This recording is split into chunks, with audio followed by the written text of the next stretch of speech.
Hello les amis et bienvenue dans ce nouveau podcast d'Etaline, un podcast où généralement on traite des sujets liés au commerce, à l'e-commerce. Une fois n'est pas coutume, cette fois-ci on va parler un petit peu de stratégie e-commerce avec pourquoi et comment réussir une étude de marché dans le monde de l'e-commerce lorsque je veux me lancer ou lorsque j'ai besoin d'analyser un petit peu le potentiel de développement de mon business, hein. Alors souvent quand on parle d'études de marché, on a l'impression qu'on fait ça plutôt lorsque on cherche à se lancer, lorsque c'est notre comptable, notre banquier qui nous a demandé bah, est-ce qu'il y a vraiment un business derrière ton projet. Mais on va voir que au final, ça peut être bien plus large que ça et que souvent, lorsqu'on parle d'études de marché, on parle également analyser son projet, analyser son business, analyser son potentiel de développement. Puis je vous rappelle, hein, l'e-commerce c'est avant tout du commerce, donc ça veut dire qu'il y a du business derrière. Encore une fois, lorsqu'on parle d'études de marché, ça sert surtout à comprendre le marché sur lequel on projette de s'implanter ou sur lequel on est en train de se développer. L'étude de marché, ça nécessite à collecter un maximum d'informations et puis après d'analyser en fonction du contexte de l'activité. D'un côté, on va devoir connaître ses futurs clients, qui sont-ils, quels sont leurs besoins, ce principe de persona qu'on entend souvent dans le monde du marketing. Et puis également, qui sont mes concurrents, hein. J'entends parfois des gens me disent, j'ai pas de concurrents, c'est impossible en 2023 de ne pas avoir de concurrents. On en a forcément, même s'ils sont à l'autre bout du monde. En tout cas, on a des concurrents directs ou indirects. Donc il va falloir regarder combien ils sont, qu'est-ce qu'ils proposent comme service, comme produit, directement ou indirectement, qui sont en concurrence avec ceux que vous allez proposer dans votre entreprise.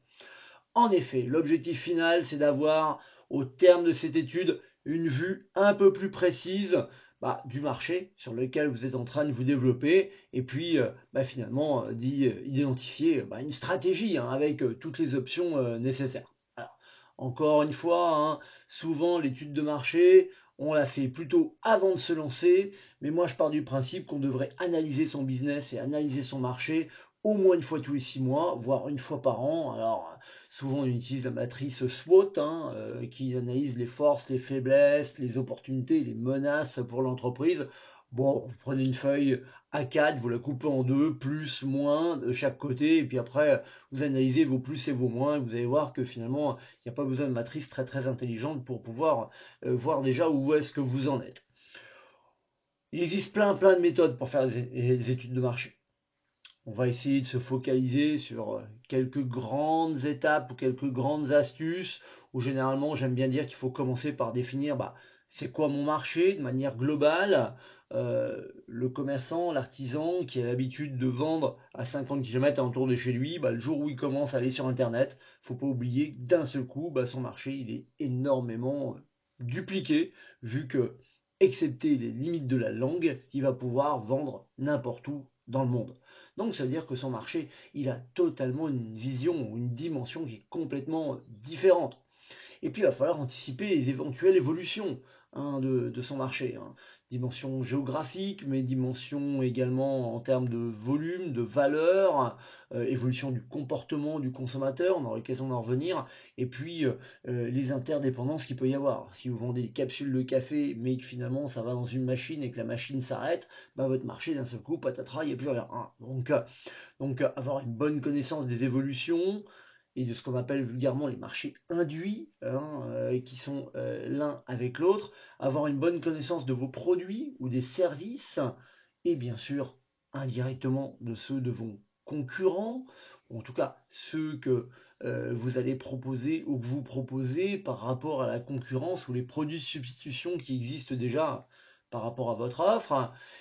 Il va falloir identifier les différents acteurs. Alors, les différents acteurs, ça peut être aussi au niveau des fournisseurs, parce que si vous n'avez plus de produits, vous ne pourrez pas les vendre. Vous voyez, comme quoi les marchés induits, il va falloir faire gaffe. Et puis souvent, il va falloir se focaliser également surtout sur l'offre et la demande. Alors, la demande, il n'y a pas de secret, hein. Qui sont mes futurs clients, qui sont mes utilisateurs. Attention, les utilisateurs ne sont pas forcément les clients ou indirectement. pourquoi ils devraient acheter mon service, pourquoi ils devraient acheter mon produit, où est-ce qu'ils devraient l'acheter, est-ce qu'ils viendront l'acheter sur internet ou est-ce qu'ils vont dire directement au magasin de proximité parce qu'ils ont besoin de le toucher, ils ont besoin de le tester, est-ce que je devrais plutôt aller sur des salons pour présenter mon produit, est-ce que je devrais laisser des échantillons, est-ce que je devrais créer une gamme de revendeurs. Euh, Également, à quel prix je vais devoir le fixer, hein, le contexte un petit peu stratégique, hein, évaluer la demande, son évolution, encore une fois, hein, les quantités vendues, le nombre de clients, tout ça. Et puis il va falloir également indirectement peut-être segmenter la demande si jamais le marché est un peu trop large, hein. En effet, je vends partout dans le monde. Non, ça veut dire si tu vends partout et à tout le monde, tu vends à personne et nulle part, hein. Donc il va falloir un petit peu segmenter tout ça qui va permettre de se positionner plus finement sur un marché. On l'a dit, offre et demande. On a regardé la demande, il va falloir regarder un petit peu l'offre. Il va falloir évaluer également l'évolution de l'offre, qui est déjà présent, quels sont les produits qui ont été arrêtés, quels sont les produits qui ont été déjà testés, qui sont les produits de substitution qui dominent le secteur. Il va falloir connaître ses concurrents, directs ou indirects. Je dis souvent qu'il faut connaître ces 5 concurrents, hein, leur part de marché, leurs résultats financiers, leur stratégie. Si c'est une start-up qui a levé énormément de fonds mais qui est jamais rentable, vous, si vous partez avec la love money, à un moment donné, ça va être un peu plus compliqué parce que eux, ils sont pas rentables et vous, comment vous voulez être rentable. C'est-à-dire qu'il va falloir analyser l'environnement du marché, de vos produits, mais également de vos projets actuels et vos projets futurs. Et là, souvent, on utilise une matrice qu'on aime beaucoup en marketing, qui s'appelle la matrice PESTEL, où à partir des 6 éléments, on va essayer de définir le contexte, hein, politique, économique, social, technologique, écologique et même légal. En effet, tous ces éléments peuvent influencer le contexte légal. Regardez ce qui s'est pu se passer avec les cigarettes électroniques ou la vente de CBD. D'un seul coup, on a le droit, on n'a plus le droit. Regardez les médicaments, hein, Michel-Édouard Leclerc qui se bat depuis des années pour que ces pharmaciens puissent vendre des médicaments, mais finalement, où c'est un petit peu bridé. Donc là, on a un contexte politique qui peut y avoir également derrière, contexte écologique. Et oui, regardez, la fin des voitures thermiques, et puis, ou pas, parce que 2035, arriver les voitures électriques, on va voir qu'il y aura d'autres questions écologiques qui arriveront derrière. Ne serait-ce que pour recharger les batteries. Contexte technologique, vous avez besoin de microprocesseurs, mais pas de bol, depuis le Covid, on ne sait plus en fabriquer. Contexte social, qui est souvent intimement lié au contexte économique, hein. Regardez le principe d'inflation, les principes d'habitude de consommation. On nous parle de panier anti-inflation actuellement. Si vous vendez un produit qui est considéré comme un produit de luxe, est-ce que vous n'êtes pas en train de vous tirer une balle dans le pied? Le niveau de vie, la conjoncture, le taux de chômage, la zone géographique, tout ça, il va falloir regarder. Est-ce que vos clients se trouvent plutôt en ville, plutôt à la campagne, plutôt au Benelux, plutôt avec une culture latine, plutôt une culture anglo-saxonne? Tout ça, ça va changer un petit peu.